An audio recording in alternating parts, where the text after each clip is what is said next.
Dia de festa, o negócio anda rápido, né? Glória a Deus. Eu vou ter que botar um 380 aqui e correr. Os irmãos entenderem o que nós vamos falar hoje. Louvado seja Deus. 2 Reis, capítulo 4, verso de número 8. 2 Reis 4, 8. Glória a Deus. Irmãos, me ajudem aí, tenham paciência, nós vamos tentar ter um culto no horário. Dizer ao Francisco, a Hilde, né, sua filha, e todos os vizinhos, que é uma alegria ter aqui. Amém? É uma bênção. Pastora Flávia tem a responsabilidade também sobre essas famílias, né? Tem orado, tem abençoado. E eu tenho certeza que Deus tem uma palavra para o nosso coração. Acharam? Você não achou nada, tudo e olha aqui para trás. E aqui atrás já está escrito assim: sucedeu também que certo homem, ou certo dia, que Eliseu foi a Sunem, aonde havia uma mulher rica que reteve para comer, e todas as vezes que ele passava por ali, lá se dirigia para comer. E ela disse ao seu marido: tenho observado que este que passa sempre por nós é um santo homem de Deus. Façamos, pois, um pequeno quarto sobre ele, sobre o muro, e ponhamos ali uma mesa, diga mesa, uma cama, primeiro uma cama, uma mesa, uma cadeira e um candeeiro. E há de ser que quando ele vier a nós, se recolherá ali. Pode deixar ele tá bom. Glória a Deus, queridos. Nós estamos falando, para sentir um pouquinho, rapidinho. Nós estamos falando de uma pessoa chamada Eliseu, o profeta Eliseu. Você sabe um pouco da história desse Eliseu? Eliseu foi aquele que foi chamado para ser o sucessor de Elias. Você imagina a responsabilidade de você ser sucessor de alguém. Quem era Eliseu? Antes de falar quem era Eliseu, eu vou resumir quem era Elias.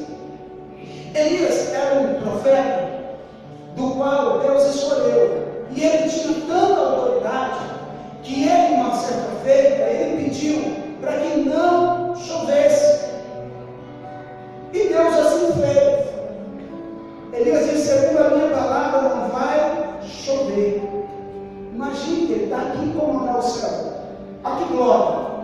Esse Elias é um homem a qual desafiou os 450 profetas de Baal. E ali eles venceram. Todos nós conhecemos a história. Aquele Deus que respondeu com fogo, este nós vamos servir, esse será Deus. Eu não vou entrar em detalhes. Esse Elias, a qual Eliseu tinha a responsabilidade de ser o seu sucessor, foi o mesmo que orou agora para chover, e choveu. Mas esse mesmo Elias foi aquele que venceu tudo isso, que tinha toda a intimidade com Deus, mas ele conheceu e recebeu um recado de uma mulher chamada Jezabel.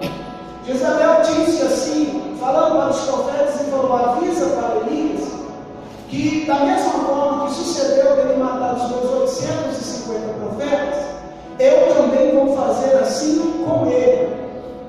E Elias ficou desesperado com a voz daquela mulher e correu, tentou se esconder e foi para uma caverna. Elias, naquela caverna, Deus vai lá e entra na caverna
umas diabinhas do lado das esposas, e mais os campos tinha pequenininho, mas pelo menos 850.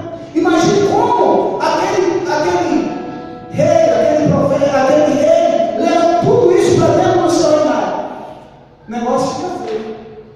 Imagine, um já faz bagunça, imagine, somando isso aí vai dar mais de 2.000 demônios em uma cidade. Mas sobre as costas de Eliseu pesava a responsabilidade de ser sucessor. Eliseu, com essa profeta, a profetisa lá, a endemoniada de Isabel, a primeira coisa que ela fez foi acabar com a escola do profeta. Uma das coisas que ela fez. Então já não existia mais o ensino. Então, o que aconteceu com Eliseu? Eliseu ele estava malhando ou estava arando a terra com 12 juntas de bois, e Elias ia passando, e viu ele, e foi até ele, e lançou uma capa sobre Eliseu, e este foi o chamado. Ou seja, Eliseu não participou de uma escola de profeta, Eliseu não frequentou uma faculdade, mas naquele momento ele foi escolhido, de Deus foi escolhido. E Eliseu ele foi escolhido para ser o sucessor. Só que agora ele não poderia ir para uma faculdade. O que ele precisava fazer? Ele precisava aprender na prática. Então eu fico imaginando aonde ia Elias, Eliseu estava do lado. Chegou até um ponto que Elias vai ter uma conversa com Eliseu e ele fala: pede o que queres. E Eliseu vai falar: eu quero a sua unção dobrada. Porque ele viu o mar se abrir, ele viu tudo acontecer, ele viu fogo cair, ele viu o chover. Ele falou: eu quero essa unção dobrada. Mas eu quero trazer a memória dos irmãos nessa noite, para que você saiba que Eliseu ele aprendeu na prática. Tem coisas na nossa vida que é praticando que se aprende. Não adianta apenas ser ouvinte, mas você tem que praticar a palavra de Deus. Então, neste domingo, quando você sair da sua casa, venha até esse santuário, você recebeu um louvor, recebeu a palavra, um testemunho, mas você vai sair daqui e você deve praticar. E Eliseu vai nessa situação e acompanha, até que chegou um momento que a mulher queria matar Elias. Então faz um negócio lá com Elias e diz: Elias, faz o seguinte, vai para tal lugar, eu vou te tomar, que aí ela não te mata, eu tomo você para mim, você vai ter um sucessor e a obra continua. E o que aconteceu? Esse mesmo Eliseu, ele vai descer a uma cidade e chega uma mulher que nós bem conhecemos, uma viúva, a qual o seu filho, o seu esposo era um servo de Deus, mas um servo meio relaxado, porque ele deixou uma herança maldita para sua esposa, que chama-se dívidas, né? Deixou aquela herança maldita, e ela vai até o profeta e diz assim: olha, você bem sabe que o meu marido servia ao Senhor, e vieram, meu marido morreu, e vieram minhas portas para levar o meu filho. E o que acontece? Ela vai até o profeta Eliseu.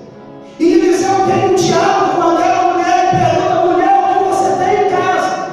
Sabe por quê? Porque Deus vai multiplicar aquilo que você tem. Diga amém. Se você tiver um pouquinho de fé, Deus vai multiplicar a sua vida. Por isso o mês de agosto é fé em ação.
E o profeta falou: mulher, vai, vende tudo, e você vai viver do restante.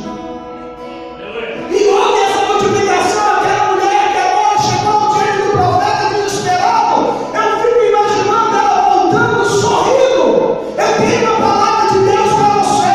Não importa a maneira que você entrou nessa noite, se você aumentar a tua fé em ação, você vai sair daqui na presença de Deus e rompendo em fé.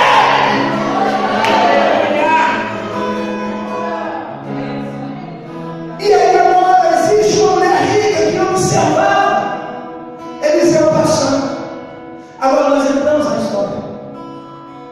E essa mulher observando Eliseu passando, e ela chegou no esposo. Mas antes de chegar no esposo, ela viu ele passando e falou: ó, alguém está aqui.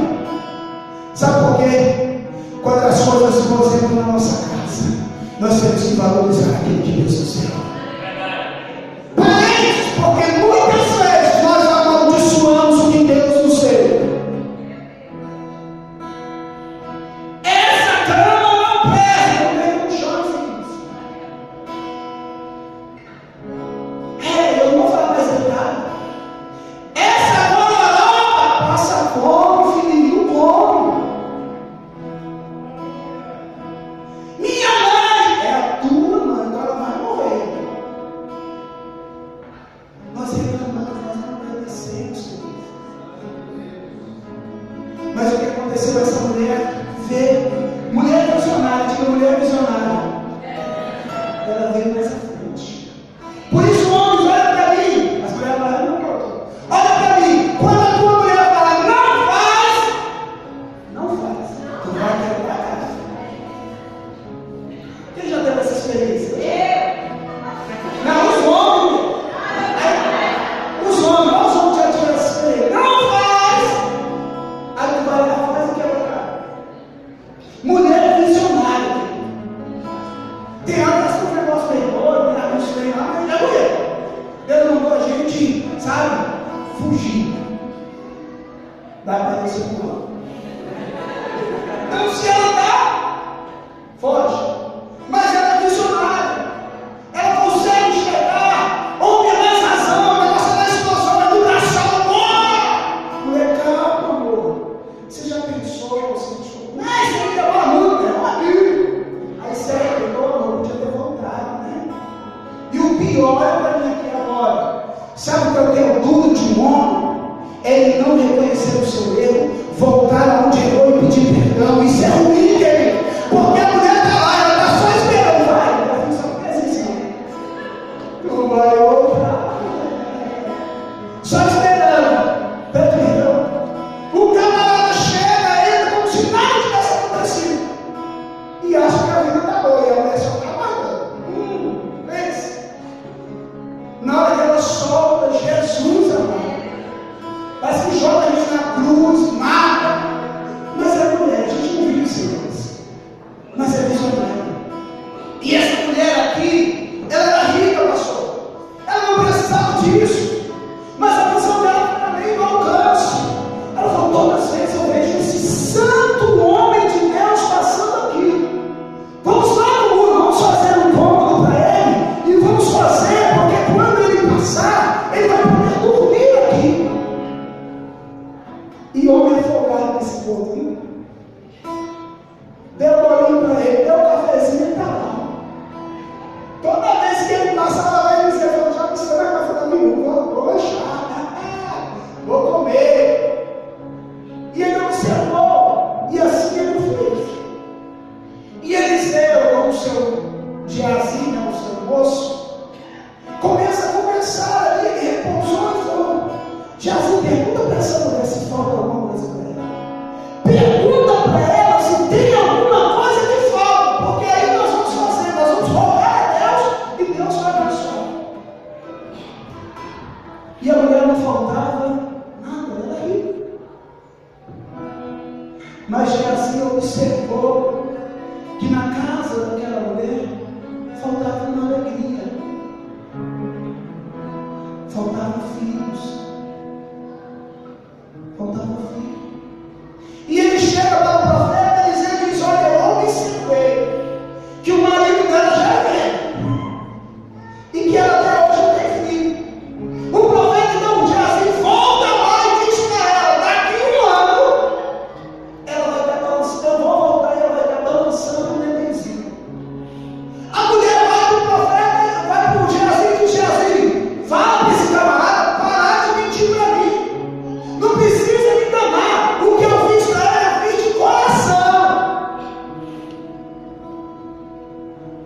maioria dos profetas não ficou Jesus. Eu falo. Pessoa visita para lanchar, querido. Aí vai comer esse pedidinho, mas não te fala, e lanche, come e vai embora. Você preparar o camarada todo na sua porta comendo, pega o pastor e vai morrer. Tinha um que falou que ia viver, pastor, na hora. E só visitava os irmãos, sabe que hora? 8 horas, na hora daquela hora do café da manhã. Saía, voltava, Deus me trouxe aqui meio-dia, pastor. 1 hora para almoçar. Aos pés.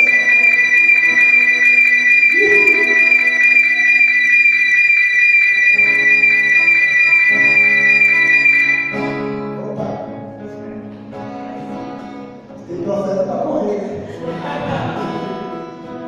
Aí o que acontece? Aconteceu uma situação na vida dessa mulher. Antes de falar dos 3 objetos, essa mulher balançou a criança. Mas um dia essa criança começou a reclamar de calor, de febre, de dor na cabeça e morreu. O que essa mulher fez, querido? Pegou a criança e enterrou? Não, ela não pediu. O profeta falou, pegou o menino, foi lá no quartinho do profeta, colocou o menino na cama, chegou o marido e falou: chama o pessoal, manda montar uma jumenta, que hoje a gente vai de carro, tem vários que te mandam, monta uma jumenta, que eu vou dar uma volta. E quando ela montou naquela jumenta, falou: me leva direitinho. Eles avistaram aquela mulher chegando. E ele falou: Geazi, vai lá. Pergunta para ela se está tudo bem. Pergunta como ela está. Pergunta como está o marido dela. E pergunta como está o filho. Deus não revelou, ele agora faz um parente. Tem pessoas que acham que o pastor tem aquela bola lá, tem aquela bola de cristal, que é leão. Vamos olhar aqui a vida da Adriana.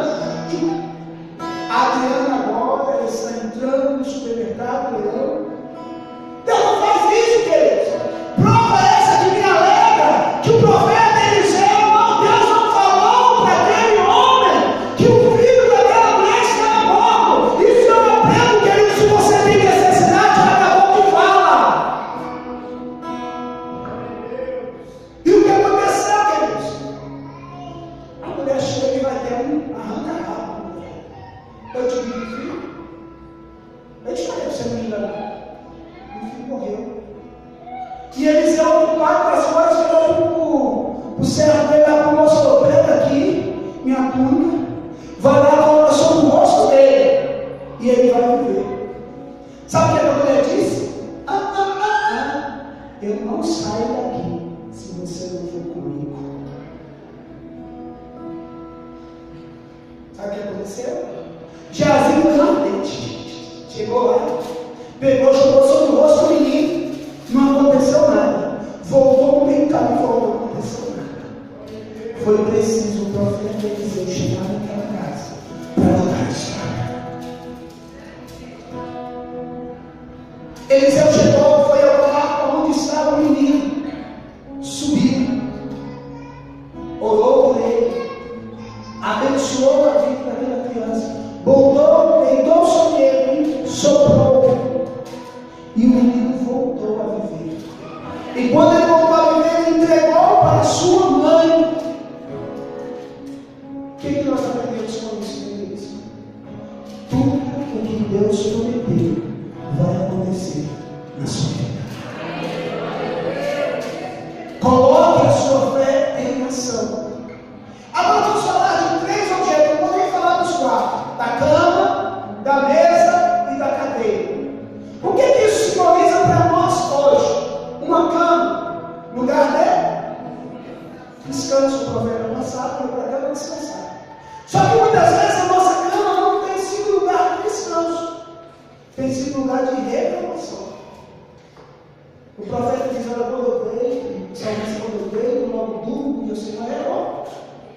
Quem tu vai para a tua cama abençoa, quem tu vai te doido. Basta o mal de cada dia. Tem pessoas que ficam preocupadas com amanhã. Não vai mudar a história. Amanhã você vai ter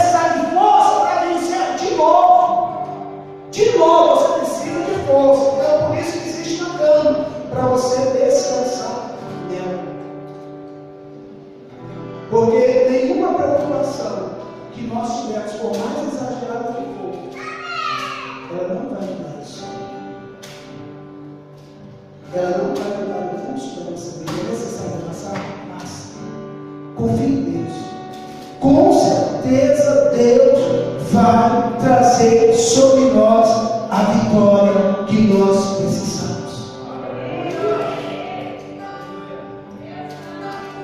Entenda isso. Quando aquela mulher colocou a cama, ela priorizou o descanso dele, porque não há dele. Quando ele coloca a mesa, nós vamos ver que a mesa fala de família, fala de aproximação, fala de um momento no qual nós sentamos em uma mesa não para discutir problemas. A mesa que nós sentamos em casa é para nos aproximar. Agora não é para vergonha de ninguém. Quantos de nós não sentamos à mesa com uma família? Comemos na frente do sofá, na frente da televisão, sentado no sofá, ou na frente do computador. Não priorizamos a mesa. Se existe mesa é para você sentar. A Bíblia diz que a mulher estéril será grande magnífica, sentará na mesa. Você está entendendo que você precisa de uma mesa? Então a mesa, queridos, é um momento também que nós podemos considerar um altar. Um altar para Deus. É um momento para você ser uma família. Você pode ouvir os seus filhos, você pode ouvir a sua esposa, você pode compartilhar de momentos alegres. Isso é a mesa. Então nós precisamos entender isso. Que muitas vezes nós não usamos a mesa. Muitas vezes nós não temos este altar. Muitas vezes nós não temos este momento informal. Colocamos o assunto em dia. Quem sabe que o homem também tem necessidade de falar? As mulheres não sabem que tem necessidade de falar. Tem que isso. Nós não falamos 8.000 palavras igual vocês por dia. Nós não falamos. Mas nós temos necessidade de falar isso. Porque isso é, inclusive, no curso de homens que nós tivemos no nosso primeiro encontro, nós falamos sobre isso. O homem, ele não se abre muito fácil. O homem, ele não conversa muito fácil com ninguém. Porque ele vai guardando para ele. E quando ele vê, o negócio já acabou, já não tem mais jeito, então já tornou. Mas homens, mulheres, também têm sentimento. Homens também sentem dor. Eu apertei meu dedo no cordão, eu senti dor. Então entenda que este momento que Deus nos diz sobre a mesa do profeta era um momento para qual ele faria suas alimentações, mas também era um lugar que ele teria conexão com Deus. Faltou o que agora? A cadeira. O candeeiro eu vou falar que é a luz. A cadeira serve para quê? Para sentar. A cadeira serve para honrar uma pessoa. Eu sei que poucos homens fazem isso. Puxar a cadeira para sua esposa.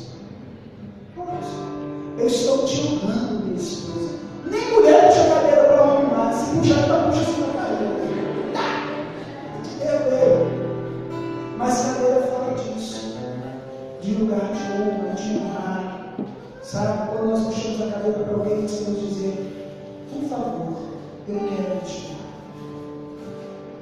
Então entenda isso, que tudo isso que essa mulher passou, tudo isso que eles viveram, foi para que nós pudéssemos aprender hoje que nós precisamos colocar a nossa fé em ação, que nada passa desapercebido aos olhos de Deus. Amém? Então feche os olhos agora em nome de Jesus. Vamos orar.